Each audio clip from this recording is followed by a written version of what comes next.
ये लास्ट प्रश्नावली है ज्योमेट्री के ट्रायंगल का, और ज्योमेट्री में ही दूसरा पार्ट है वो सर्किल है।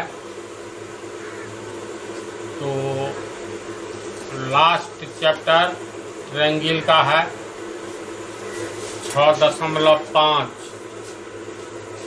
तो कुछ त्रिभुजों की भुजाएं नीचे दी गई हैं, निर्धारित कीजिए कि इनमें से कौन कौन से त्रिभुज समकोण त्रिभुज हैं। इस स्थिति में कर्ण की लंबाई लिखिए।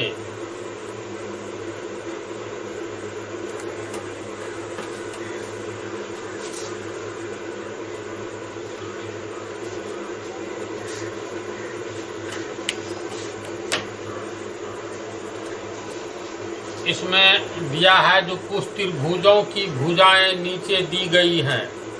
ये जो है 4 हिसाब है। पहला में एक त्रिभुज की 3 भुजा, तो तीनों भुजा की लंबाई दिया हुआ है। तो चारों हिसाब में त्रिभुज की तीनों भुजाओं की लंबाई दिया हुआ है। कहता है पता कीजिए कौन सा त्रिभुज समकोण त्रिभुज है। तो थ्योरम जो है, थ्योरम का सीरीज जो पढ़ाए हैं 22 पार्ट में, series of theorem for 10th, उसमें ये बतलाए हैं जो किसी भी त्रिभुज की सबसे बड़ी भुजा का वर्ग, या हाँ सही है, किसी भी त्रिभुज में अगर सबसे बड़ी भुजा का वर्ग, सबसे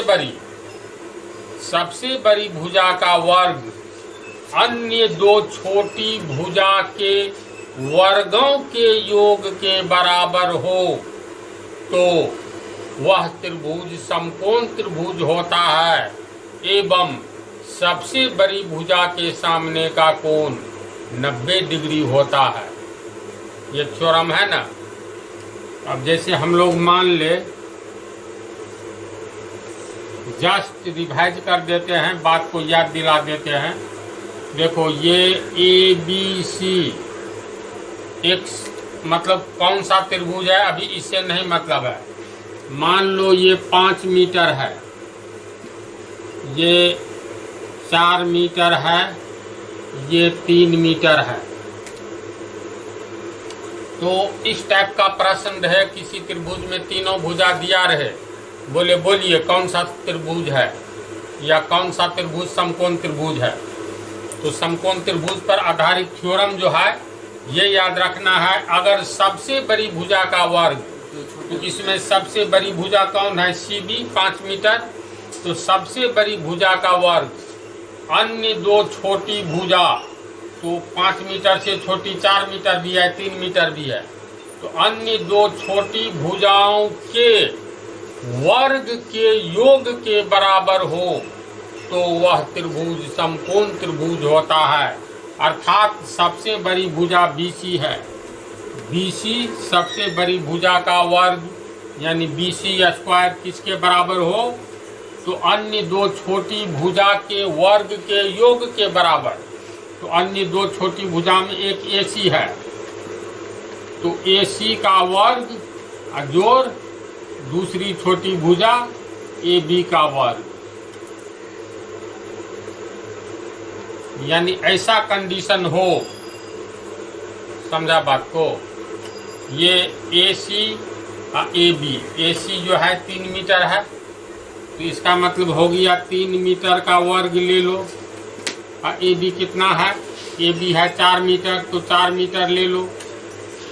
तो ये कितना के बराबर है, तो 3 मीटर का स्क्वायर 3 किया 9 मीटर स्क्वायर, और 4 चौका 16 मीटर स्क्वायर, 9 मीटर स्क्वायर जोड़ 16 मीटर स्क्वायर बराबर 25 मीटर स्क्वायर हो गया। इधर BC का मान लो, BC 5 मीटर है, तो 5 मीटर का स्क्वायर भी कितना हुआ, 25 मीटर स्क्वायर। तो देखो तो सबसे बड़ी भुजा का वर्ग 25 मीटर स्क्वायर अन्य 2 छोटी भुजा के वर्ग के योग के बराबर होता है, तो ऐसा त्रिभुज समकोण त्रिभुज होता है। यानी सबसे बड़ी भुजा जो ये 5 मीटर है, तो यहाँ पर खड़ी हो जाओ।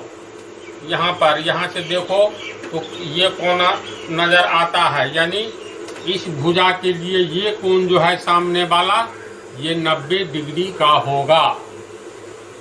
ये तो थ्योरम है जिसको साबित कर चुके हैं। अब इस पर आधारित बात को आगे बढ़ाना है। पहला क्वेश्चन में सब कुछ इसी पर आधारित है।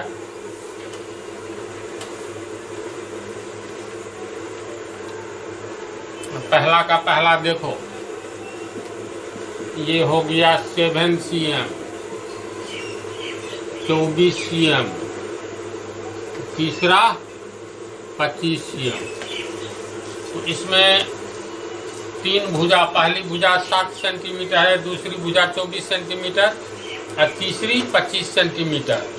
तो यह थ्योरम में, इस थ्योरम में क्या है, अगर किसी त्रिभुज की सबसे बड़ी भुजा का वर्ग, तो इसमें देखो तो कौन सी संख्या सबसे बड़ी है, तो 25।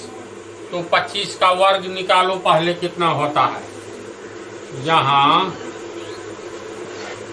सबसे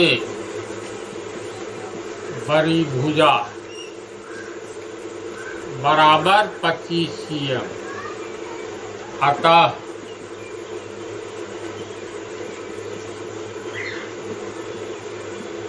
बड़ी भुजा का वर्ग, वर्ग का मतलब हुआ 25 सेंटीमीटर का होल स्क्वायर होगा। तो ये आ गया तुमको 625 वर्ग सेंटीमीटर। सीएम का अर्थ ही हो गया सेंटीमीटर, और वर्ग के लिए, स्क्वायर के लिए वर्ग हो गया। तो सबसे बड़ी भुजा का वर्ग ये है। अन्य 2 छोटी भुजा का वर्ग निकालो। अब अन्य 2,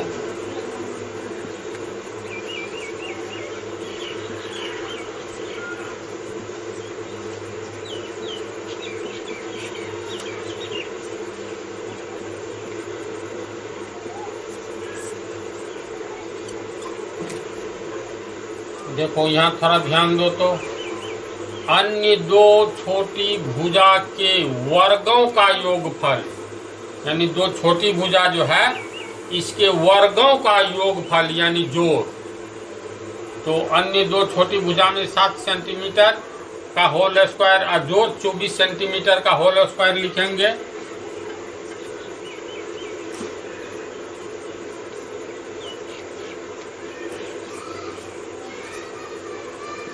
ये हो गया 49 वर्ग cm और ये हो गया 576 वर्ग cm।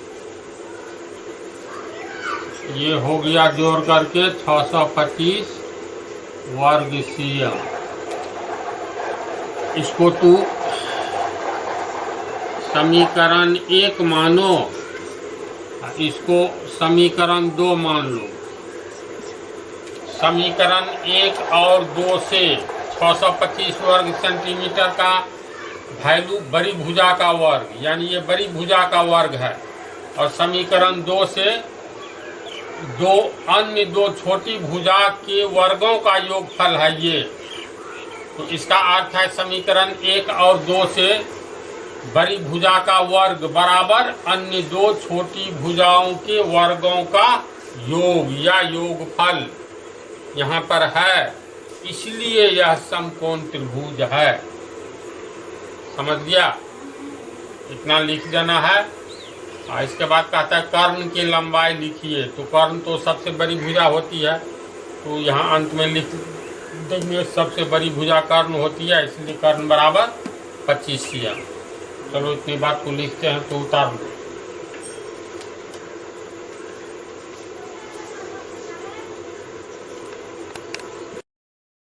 समीकरण 1 और 2 से त्रिभुज की सबसे बड़ी भुजा का वर्ग, सबसे बड़ी भुजा का वर्ग 625 वर्ग सेंटीमीटर, सबसे बड़ी भुजा का वर्ग बराबर त्रिभुज के 2 छोटी भुजाओं के वर्गों का योग, जो कि 625 ही है। तो इसीलिए यह समकोण त्रिभुज है। इसका असली तर्क यह है, थ्योरम ही है अगर किसी त्रिभुज की सबसे बड़ी भुजा का वर्ग अन्य दो छोटी भुजाओं के वर्गों के योग के बराबर हो तो वह त्रिभुज समकोण त्रिभुज होता है और सबसे बड़ी भुजा के सामने का कोण 90 डिग्री होता है। साबित करें। तो ये थ्योरम है तो बतला दिए। अब इसी तर्ज पर जो है ये बाकी तीनों बन जाएगा। तो सिर्फ हम डाटा लिख रहे हैं। ये हो गया दूसरा 3, 3, 8, 6।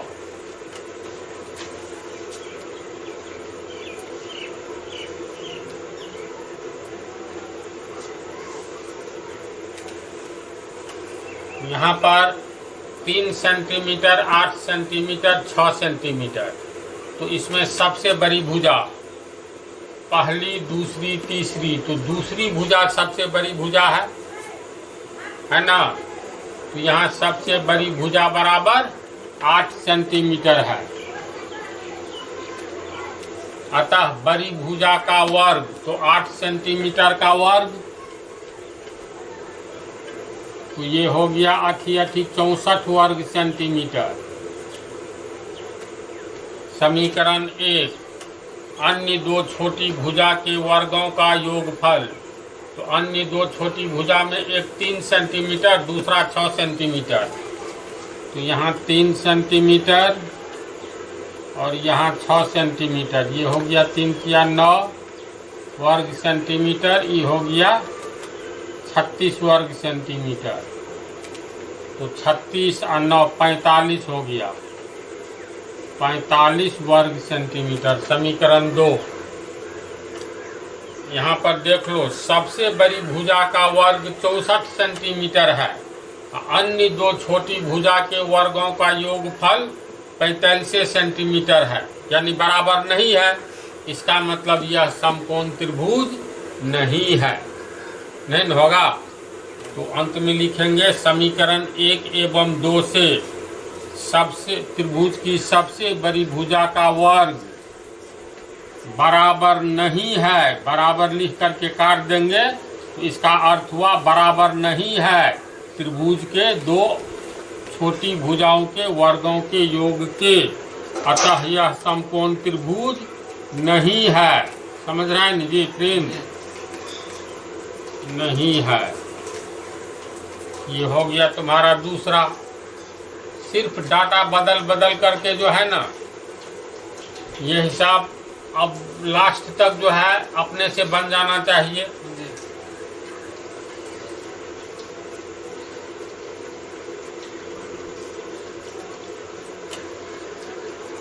तीसरा में है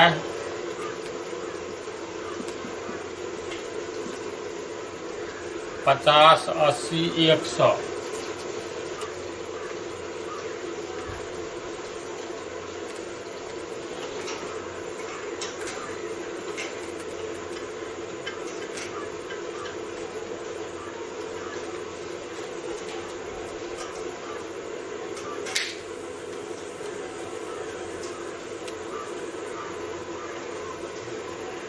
यहाँ पर सबसे बड़ी भुजा खोजो तो ये हो गया 50, 80, 100 सेंटीमीटर।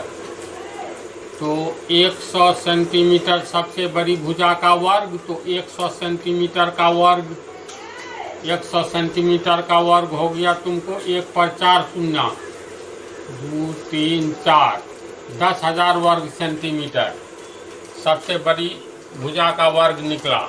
अन्य दो छोटी भुजा के वर्गों का योगफल, अन्य दो छोटी भुजा में एक 50 है, एक 80 है। एक हो गया 50 सेंटीमीटर का होल स्क्वायर, दूसरा हो गया 80 सेंटीमीटर का होल स्क्वायर। तो ये हो गया 2500 वर्ग सेंटीमीटर। ये हो गया 1600 सॉरी 6400 होगा ना। 64 और 25 89 हो गया, 89 8900 वर्ग सेंटीमीटर। अब देखो सबसे बड़ी भुजा का वर्ग है यहाँ 10,000 वर्ग सेंटीमीटर। अन्य दो छोटी भुजा के वर्गों का योग है 10,000 से कम है, यानी नहीं मिला। यहाँ समीकरण 1 एवं 2 से 1 और 2 से त्रिभुज की सबसे बड़ी भुजा का वर्ग बराबर नहीं है त्रिभुज के दो अन्य छोटी भुजाओं के वर्गों के योग के बराबर, इस अतः यह समकोण त्रिभुज नहीं है। तो इसी तरह लास्ट भी बन जाएगा, अंतिम वाला होगा ऐसे ही। देखो ना 13 सेंटीमीटर सबसे बड़ी भुजा है, इसके बाद है 12 और 5, तो 13 को गुना करोगे 169 169 यानी 169 वर्ग सेंटीमीटर। इसका हो गया 12 को गुना करोगे 144 और 5 को गुना करोगे तो 25, 144 और 25 169 वर्ग सेंटीमीटर, यानी कर्ण बराबर लंब स्क्वायर जोड़ आधार स्क्वायर मिल रहा है ना। तो इसलिए तो ये पार्ट हल्का ही है, तर्क आधारित है, फार्मूला थ्योरम आधारित। अब नेक्स्ट पार्ट में